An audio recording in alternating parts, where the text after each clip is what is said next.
Bene data bakundwa b'umwami Yesu Kristo, mwese abakurikira izi nyigisho tubahaye ikaze mu biganiro bya Saveur Divine. Ibi biganiro mu bitegurirwa n'abavugabutumwa bwiza batandukanye, akaba ari umuhamagaro ugendera ku ijambo ry'Imana byanditse mu gitabo cy'ubutumwa bwiza uko bwanditswe na Matayo ibice 24 umurongo wa 14. Kandi ubutumwa bwiza bw'ubwami buzigishwa mu isi yose ngo bube ubuhamya bwo guhamiriza amahanga yose, nibwo imperuka izaherako ize. Ibi biganiro mubikurikira kuri channel ya YouTube yitwa Saveur Divine. Tubifurije kugubwa neza. Imana Data ari nayo So ibaha umugisha.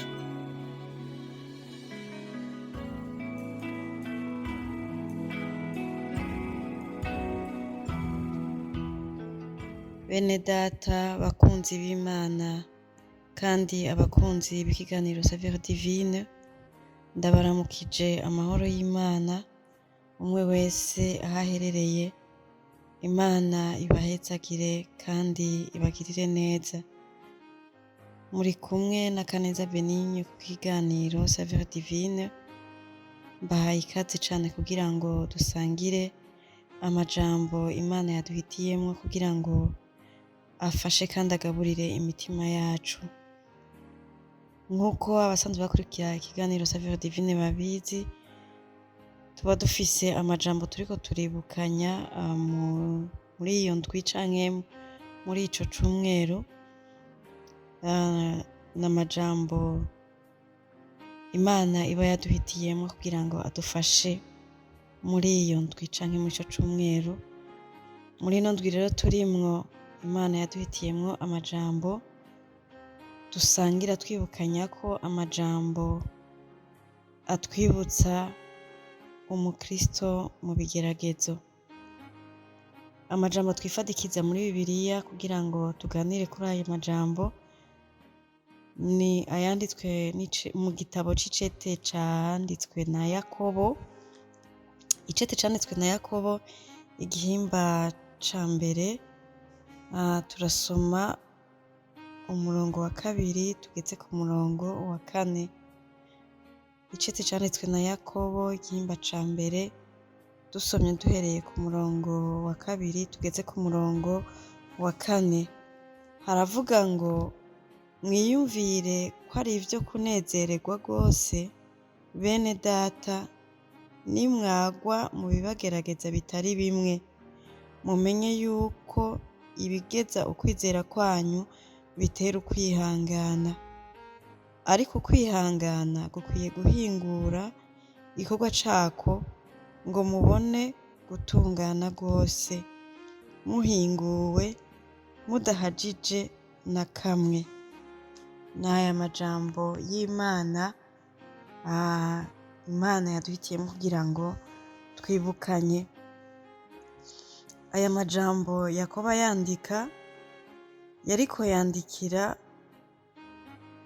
imiryango 12 ugiye gusoma ku murongo wa mbere y'Abisirayeli yari yarasabagiye. Yariko abandikira abaremesha, ababwira ko bakwiye kunezererwa ibibagerageza n'ibibababaza. Aya majambo atwibutsa kandi muri kino gihe yuko abakristo twese dukwiye kwihanganira ibitugerageza, ibigeragezo duhura navyo mu buzima bwacu bwa gikristo. Amajambo numvise ko dukwiye kuganira kuri uno munsi kandi twifatikije aya majambo nayo kuvuga ngo iyo tutageragezwa nta bukristo tuba dufise. Ubukristo bwose burageragezwa. Dufise uburorero bwinshi cane muri Bibiliya bw'abageragejwe kubwo kwizera no kwemera. Na Yesu Kristo ubwiwe muravyibuka neza ko yageragejwe na Satani, amugerageza kugira ngo arabe ko ashobora kumutsinda, ahindure icari kizanye umwami wacu Yesu Kristo.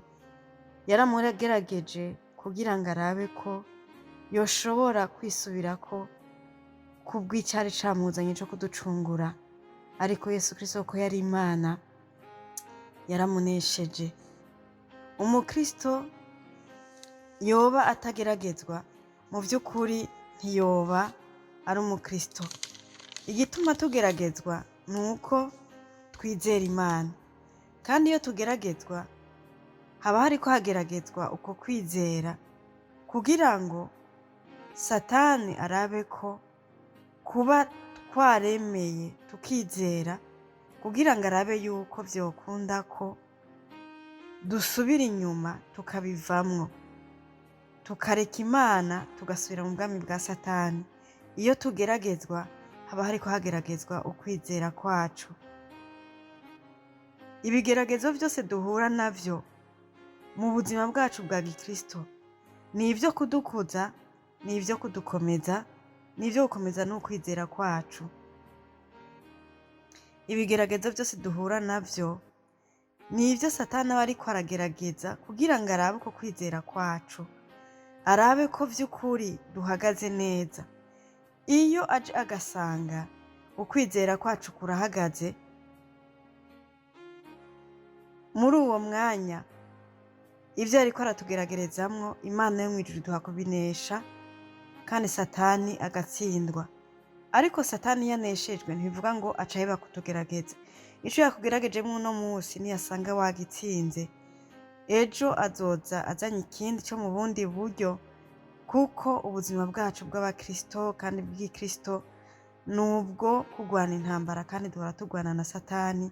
Niko kugeragezwa kwacu, kandi niko ukwizera kwacu kugeragezwa.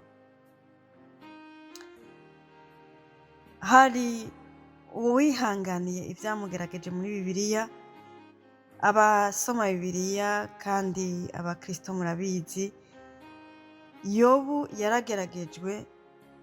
Ndizera ko mu bageragejwe cane aba kino gihe kumbure hariho ababa bashobora kuba bohashika, ntavyo nzi, ntitumenye amakuru ya bose, ariko kandi mu vyo dusoma muri Bibiliya, Yobu yarageragejwe na Satani.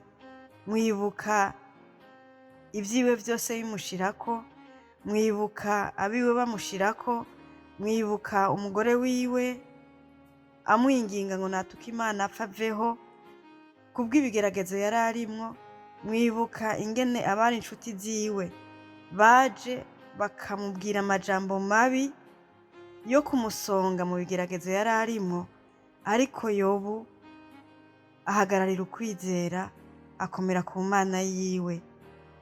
Kugeragezwa nico kintu kiranga ukwizera kwacu. Nitugeragezwa tugahagarara, vy'ukuri nico kizogaragaza ko turi abakristo. Nitugeragezwa tukananirwa, nyene tuzoba tutari n'abakristo.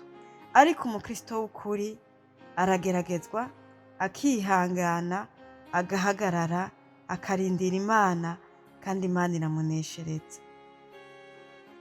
Hari umuririmbyi yigeze kuririmba aravuga ngo inzira niyo yoca mu mazi,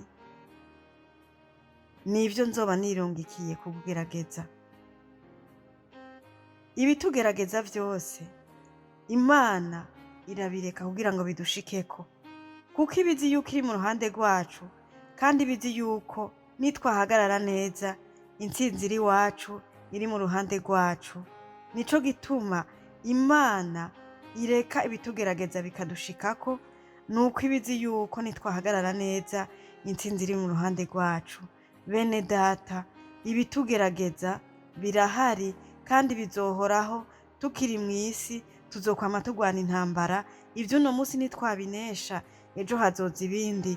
Ivy'umwaka niwabinesha, mu mwaka wundi hazoza ibindi. Duhora mu ntambara, duhora tugeragezwa, ariko kandi mumenye ngo kubizera no kubihangana intsinzi iri mu ruhande rwacu. Duhagarare neza mu bitugerageza. Pawulo yigeze kwandikira Abafilipi mu gihimba ciwe ca mbere, ku murongo wa 29, yarababwiye ngo mumenye ko tutagabiwe kumwizera gusa ariko twagabiwe no kubabazwa ku bwiwe. Yariko avuga umwami Yesu.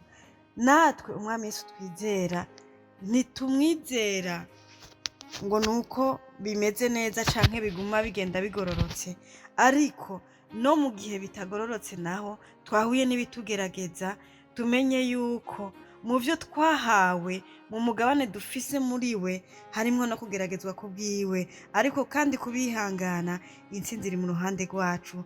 Bene data, twagabiwe kumwizera ariko kandi twaragabiwe no kugeragezwa ku bwiwe, ariko kandi intsinzi iri mu ruhande rw'abihanganira ibibagerageza, kuko Imana yacu ibihagararanye natwe.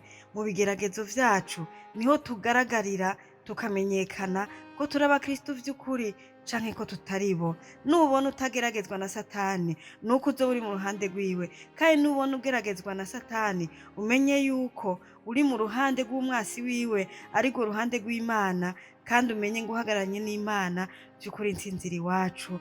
Mbega mu bigeragezo vyacu, mu bigeragezo vyawe, mu bigeragezo vyanje, kuko umwe wese afise ivyiwe, mbega uhagarara gute? Mbega ugaragara gute? Mbega uvuga gute? Mbega watura iki mu bikugerageza? Mbega abantu bagukikuje bakubona gute? Satani we ubwiwe mu ruhande rwiwe n'abakozi biwe n'abadayimoni biwe bakubona gute? Twiyubare, tumenye neza ko mu bigeragezo niho hari ugukura kwacu, niho hari ugukomera kwacu, niho kwizera kwacu kugaragarira, kandi niho gukunda Imana kwacu kugaragarira. Imana idufashe, idushoboze kwihangana mu bigeragezo vyacu. Amen.